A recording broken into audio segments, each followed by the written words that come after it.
The Force is responsible for over 100 distinct abilities across Star Wars canon, from pushing objects across a room to literally transferring your soul into someone else's body. So today we're breaking down every single Force ability and explaining exactly how they work, starting with the one that makes all of it possible: Force sensitivity. Before any Jedi can lift a rock or choke out an Imperial officer, they need this. Force sensitivity is the entry ticket. You either have it or you don't. Most commonly, you inherit a Force-sensitive parent. Sometimes it shows up randomly, no family history required, and in the rarest cases, it can be artificially given to someone, which is, not ideal. The biological mechanism behind all of this is midi-chlorians, microscopic organisms living inside your cells. Your average person has about 2,500 per cell. Anakin Skywalker, over 20,000. Higher than Yoda, higher than anyone ever recorded. But having a high count doesn't automatically make you powerful. It makes you capable. What you do with that connection starts with the most basic ability every Force-sensitive develops first: Force Sense. Force Sense is the training wheels of the Jedi Order, and it's the one ability that makes every other ability on this list possible. Without it, you're just a person holding a glowing sword. At its core, Force Sense allows a user to feel emotions, detect future events, and identify the dark side. But the most useful part, the Danger Sense. It operates completely involuntarily, like a tingling that says something terrible is about to happen.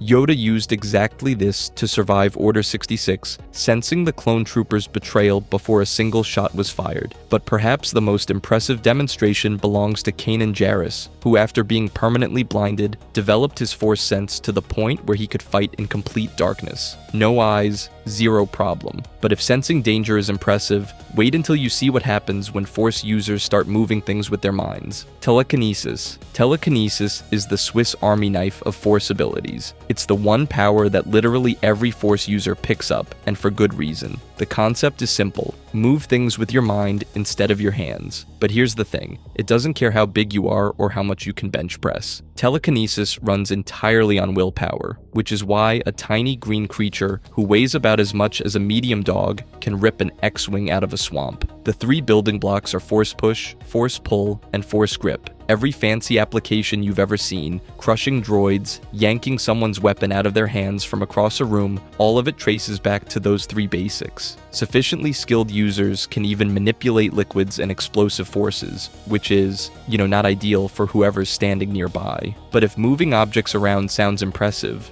wait until you see what the Force does to gravity. Force Jump. Force Jump is exactly what it sounds like, and yet somehow way more interesting than you'd expect. A Force-sensitive channels the Force through their body to launch themselves across ridiculous distances, completely ignoring what gravity has to say about the situation. Here's what's wild, though. You don't even need training to do it. Both Ezra Bridger and Leia Organa pulled off Force-enhanced leaps instinctively, with zero formal instruction. The Force just kinda kicked in and said, "We're jumping now." The most iconic example, Luke Skywalker launching himself out of the carbon freeze chamber on Cloud City. He later described the sensation as though the air itself was moving him, which is either poetic or terrifying, depending on how you feel about invisible forces yeeting you upward. But if you think enhanced jumping is impressive, wait until you see what the Force does to someone's speed. Force Speed. Force Speed is one of those abilities that sounds straightforward until you think about what it actually means for the person using it. On the surface, it lets a Force user maintain sprinting speeds for brief periods, with greater aptitude granting longer duration. Simple enough. But here's the thing. The increased speed doesn't just make them faster, it makes the entire world slow down around them. They perceive and react to everything in slow motion, dodging attacks that should be impossible to avoid and striking with pinpoint accuracy. This is why lightsaber duels look the way they do. Force speed is baked into nearly every clash, amplifying both offense and defense simultaneously. Even Darth Vader, a man held together by machinery and spite, frequently uses it to augment his speed despite his mechanical limitations, which is,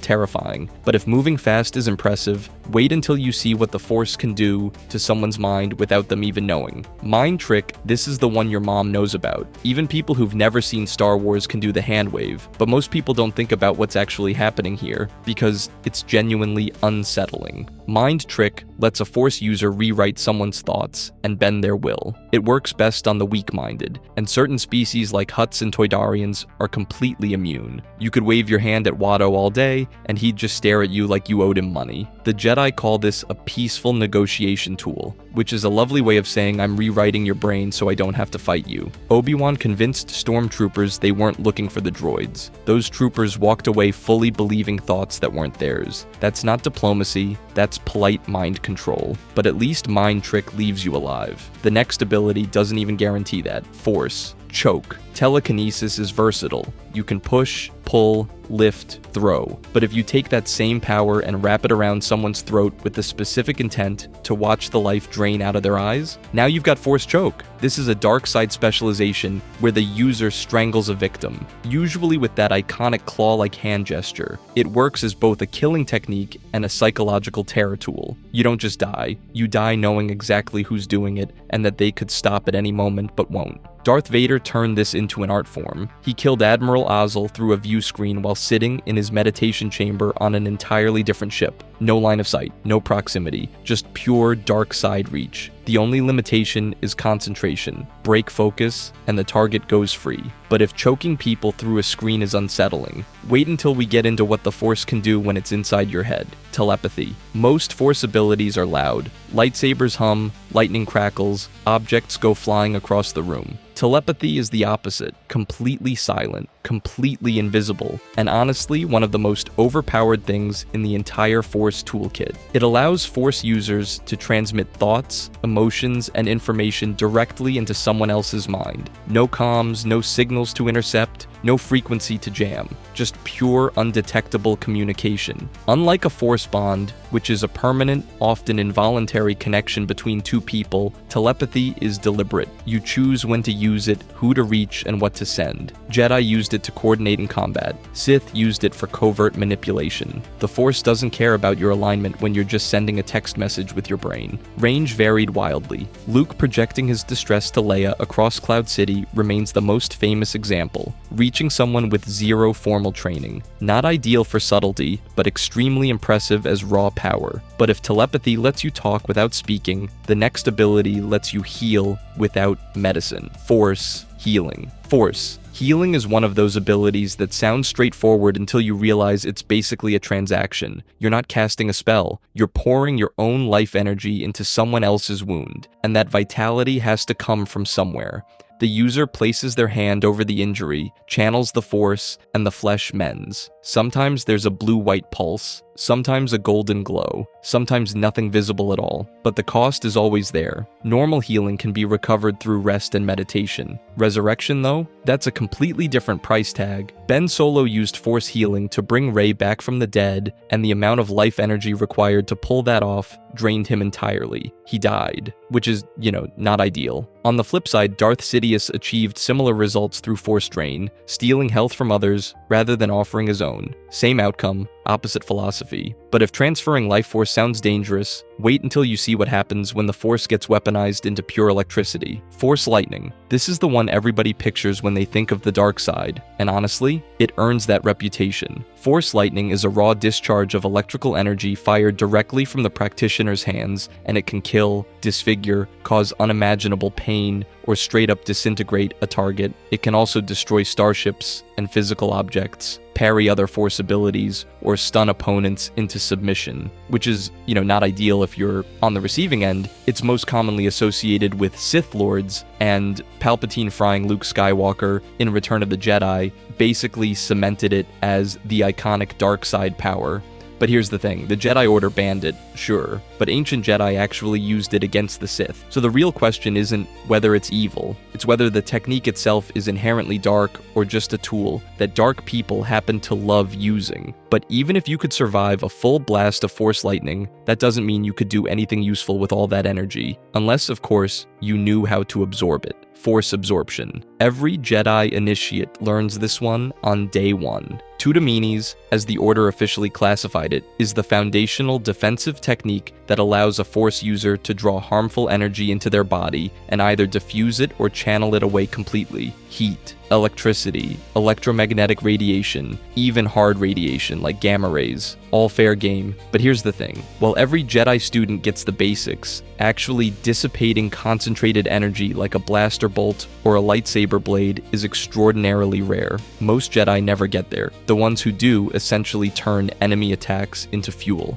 After absorbing that energy, they can redirect it to heal wounds or power other Force abilities. It's basically a non-harmful version of Force Drain, except instead of ripping life out of someone, you're just eating a blaster shot and using it to patch yourself up, which is, a handy trick. But if you think freezing energy in place sounds impressive, wait until you see what happens when you freeze an entire person. Force Stasis. Most telekinetic abilities require you to actively hold something in place. You're concentrating, you're gesturing, you're basically arm wrestling the universe the entire time. Force Stasis throws all of that out the window. You freeze a target completely, cancel out all their motion, and just walk away while they hang there like a paused video. Kylo Ren gave us the definitive demonstration during the attack on Twanel. A Resistance fighter fires a blaster bolt directly at him, and Ren freezes the bolt mid-air while simultaneously locking the shooter in place. 2 targets, 1 moment, 0 effort on his face, which is, a pretty solid way to introduce a villain. What separates stasis from regular telekinesis is that it doesn't require continuous effort to maintain. You set it and forget it. Cal Kestis turned this into a staple across both Jedi games, making what was once a rare display into something players spam on every stormtrooper they meet. But freezing people in place is gentle compared to what the Force can do to entire armies, which brings us to battle meditation. Battle meditation. Most Force abilities are about what one person can do.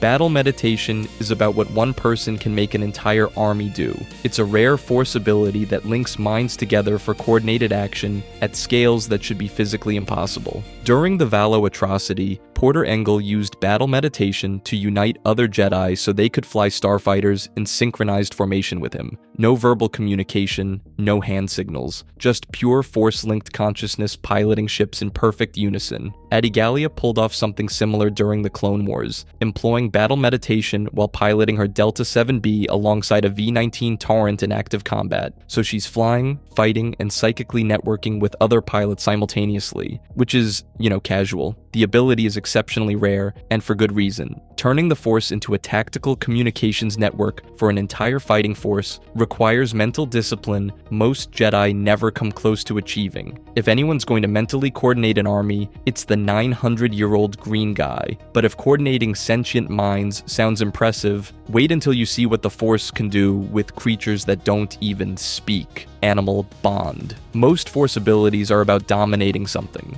pushing it, choking it, freezing it in place. Animal Bond is the opposite. It lets the user calm a creature and then use it as a mount, a guard beast, or just stop it from eating your face. And it was taught to younglings, literal children, which tells you exactly how foundational the Jedi considered this skill. Here's the thing though, Animal Bond doesn't work like a mind trick. You're not overriding a creature's will. You're forming an empathic connection, projecting calm and intent until the animal recognizes you as not a threat. It's less, these aren't the droids you're looking for, and more, hey buddy, please don't gore me. Anakin, Obi-Wan, Ezra Bridger, and Kanan Jarrus all demonstrated mastery of this ability. Ezra in particular treated it less like a tool and more like a conversation, which raises an interesting question. Is this genuine partnership or just polite mind control? The animals seem happy about it at least, but if calming a beast sounds peaceful, the next ability is the exact opposite of peace. Force Rage.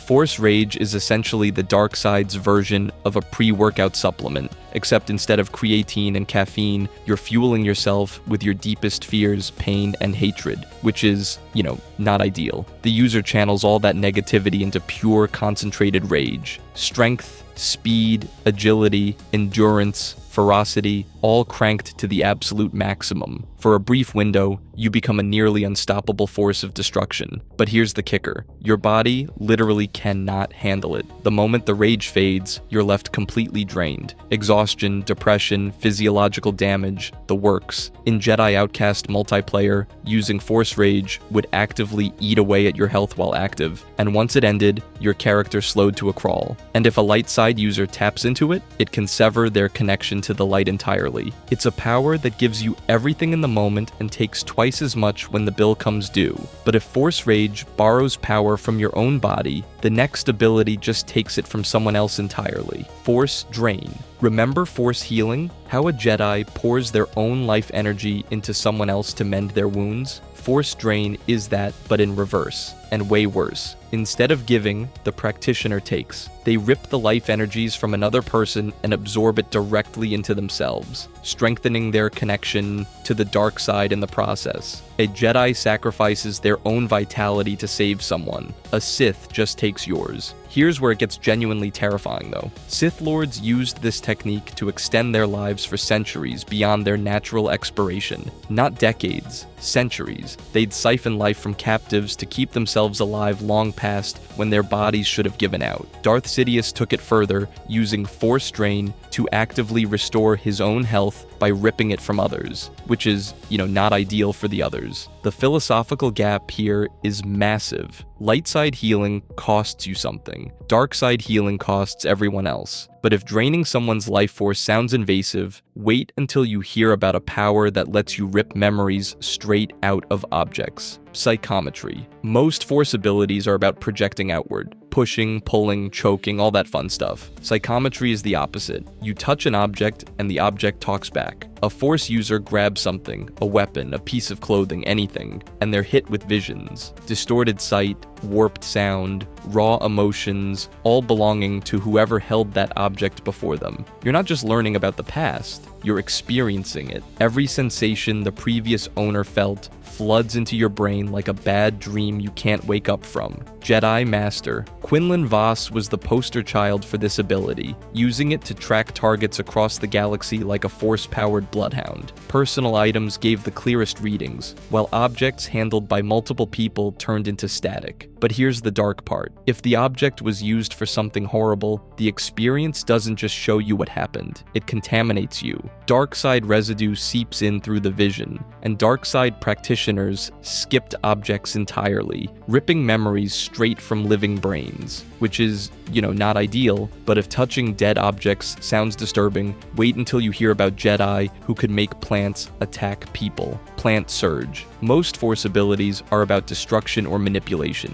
Plant Surge is about gardening. Aggressive gardening, but gardening nonetheless. Officially known as Consider Sato, Plant Surge is a light side technique that channels life energy directly into plants, accelerating their growth and controlling the direction they grow. In a calm setting, a Jedi could coax a dying crop back to health. Useful, sure. A little boring, absolutely. But in combat, it gets interesting. A skilled practitioner could cause vines and roots to erupt from the ground at incredible speed, twisting around opponents and locking them in place. Once ensnared, the victim couldn't dodge, couldn't fight back, and couldn't move. Which is, not ideal when you're wrapped in something actively trying to become a tree around your legs. The Jedi loved it because nobody had to die. You just got hugged by a bush until you calmed down. It's one of the most creative non-lethal techniques in the entire Force toolkit, and it requires genuinely precise control over biological organisms, which is harder than it sounds when you're mid-combat trying to convince a fern to do your bidding. But if Plant Surge represents the Force's connection to living things, the next ability takes that connection in the opposite direction, past death itself. Force Ghost. Most Force abilities let you do incredible things while you're alive. This one lets you do incredible things after you're dead, which is, a bit of an upgrade. Force Ghosts are the preserved consciousness of deceased Force sensitives who essentially told death no thanks and kept existing anyway. When a Jedi masters this technique and dies, their physical body vanishes completely, sublimating into pure energy. What's left is the spirit, fully aware, fully themselves, hanging around in an intermediate state known as the netherworld of the Force. Obi-Wan, Yoda, and Luke are the most famous examples. These manifested spirits can wield Force powers, appear to the living,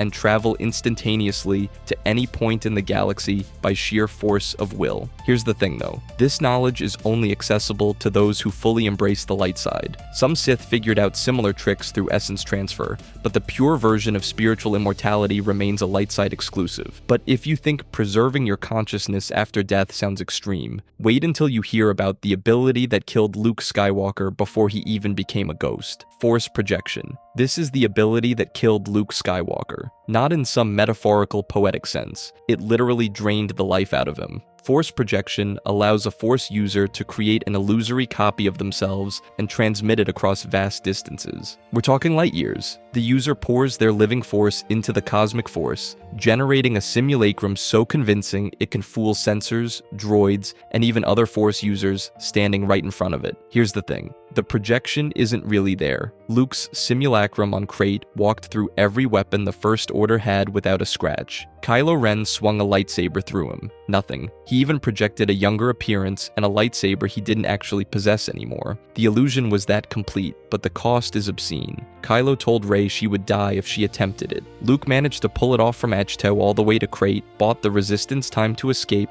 and then peacefully became one with the Force, which is a very polite way of saying the effort killed him. If Force projection proves anything, it's that the Force connects people in ways that go far beyond what most abilities can achieve, which brings us to an ability that's literally built on that connection: Force Bond. Most Force abilities are things you do. Force Bond is something that happens to you. It's a deep, persistent connection between two Force-sensitive individuals that links their minds across the galaxy, and neither party gets a say in whether it switches off. When active, both people manifest in each other's locations simultaneously. They can see each other, hear each other, feel each other's emotions, all while standing in completely different star systems. It's not a hologram. It's closer to two people occupying the same room through sheer willpower of the Force itself. The most significant example is the bond between Kylo Ren and Rey. As a Force dyad, their connection was so rare the Sith Eternal considered it prophecy, while the Jedi had basically forgotten it existed, which is, not ideal for record-keeping purposes. What made it genuinely unprecedented was how far it escalated. By the end, Ren and Rey could physically transfer objects through the Force across light years. On one occasion, Ren's glove ended up wet from the rain on Ahch-To because Rey was standing in it. That's not telepathy anymore. That's the Force just casually ignoring the laws of physics. But if the Force can connect two minds across a galaxy, wait until you hear about the ability that lets someone see exactly where the entire universe is about to break. Shatterpoint, Mace Windu, is one of the most powerful Jedi to ever live, and most people only know him for the purple lightsaber, which is, not ideal, because his actual signature ability is way more interesting than his blade color. Shatterpoint is a rare Force ability that lets certain Force sensitives perceive critical weaknesses in people, objects, or even events. Fault lines in reality itself that, if struck at the right moment, cause everything to collapse. Windu could look at a situation and literally see where it would break. The ability first appeared in the 2003 Shatterpoint novel, then got tossed into Legends during Lucasfilm's 2012 continuity purge. Gone. Just like that. But here's where it gets interesting. The 2022 Brotherhood novel included a direct reference to Mace Windu and Shatterpoints, and recent Marvel comic materials went even further, seemingly confirming the restoration outright. So Shatterpoint spent nearly a decade in canonical limbo, and now it's quietly back like nothing happened. An ability that lets you see exactly where to apply pressure to shatter anything. That's terrifying. But if sensing weaknesses sounds overpowered, wait until you hear about a technique that weaponizes your own inner ear against you. Malaysia. This one is genuinely elegant, and almost nobody used it. Malaysia was a Force technique that induced powerful dizziness and nausea in enemies by turning their own equilibrium against them, not projecting energy outward, not throwing anyone across a room, just quietly flipping a switch inside their inner ear and letting gravity do the rest. The target would become completely incapacitated, sometimes to the point of vomiting, but here's the thing, it caused 0 physical damage, which means the Jedi Council couldn't even classify it as a dark side power. You're not hurting anyone, you're just making them really wish they were dead for about 10 minutes. What made Malaysia unique was that the Force user transformed the target's existing energy rather than expending their own. Most Force abilities are about projection. This one is about redirection, peak sophistication. Jedi Master Oppo Rancice's perfected the technique and tried teaching it to basically every Jedi who'd sit still long enough. Almost none of them actually mastered it. Most preferred just force pushing someone into a wall, which is, less refined but gets the job done. But if Malaysia sounds dangerous in a subtle way, wait until you hear about Morokro, a technique so lethal it earned the name the Touch of Death. Morokro. The Jedi Order had a lot of rules about what you could and couldn't do with the Force. Don't choke people, don't shoot lightning, standard stuff. But Morokro is one of the few light side techniques where the Order said, yeah, no, almost nobody gets to touch this one. Morokro, also known as the Touch of Death, rapidly slows down an opponent's bodily functions to the point of death. Heart rate, breathing, brain function, all grinding to a halt like flipping a switch, which is, not ideal for the person on the receiving end. Master Yaddle was one of the few Jedi actually permitted to practice it, and that tells you everything. She wasn't just filling a council seat, she was deeply attuned to the will of the Force and skilled in deadly little-known techniques. If the Order trusted anyone with a kill-on-contact ability, it was her. Here's the thing though. When the Cepheid Surek claimed to have mastered Morokro, Jedi Knight Vildar Mak dismissed it as a myth. A trained Jedi genuinely believed it didn't exist. The Order didn't just restrict this technique, they buried it so deep, their own knights thought it was a fairy tale. And honestly, you can see why. This is one of the only explicitly lethal light side abilities in the entire canon. Not a Sith corruption, a Jedi art that kills people, but if Morokro represents the Force silencing a body, the next ability is about doing the exact opposite, amplifying what you can hear beyond anything physically possible. Force listening. Most Force abilities are about pushing your will onto the world. Force listening is the opposite. It's about shutting up and actually paying attention. Theran Force listening was a technique developed by the Theran listeners, a species that figured out how to hear through the Force itself. With it, a Force sensitive could understand words spoken in a completely different language or eavesdrop on organic beings talking from enormous distances. Basically a universal translator and a long-range wiretap rolled into one, which is, not ideal if you're the one being listened to.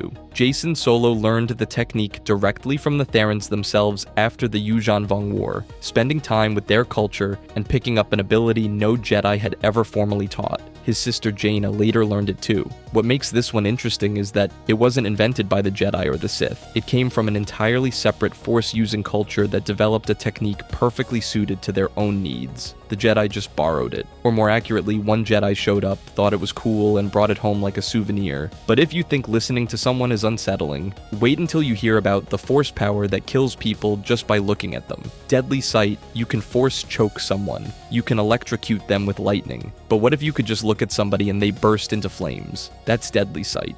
Pure, concentrated hatred projected through an intense glare that blisters skin and ignites flesh. You don't need to raise a hand, you just stare at someone, and their body starts to burn until they die, which is, not ideal for the person being stared at. Here's the thing. Deadly Sight is fueled entirely by raw fury and hatred channeled through the user's gaze. There's zero finesse involved. You're essentially weaponizing your own anger through eye contact, and the results are about as controlled as you'd expect from something powered by pure rage. For most of Sith history, this technique was extremely rare. Even dark side practitioners looked at this one and said, that seems excessive. It was primarily associated with Emperor Palpatine himself, and the Jedi Order naturally condemned it, which feels redundant since no Jedi should be channeling that much hatred through their eyeballs anyway. Even for a Sith Lord, Deadly Sight is a commitment. It demands enormous dark side energy and sustained concentration, so you get a few seconds of terrifying eye contact murder, then you're running on fumes. But if you think killing someone with a glare is dark, wait until you hear about the Sith who figured out how to steal someone's entire body just to avoid dying.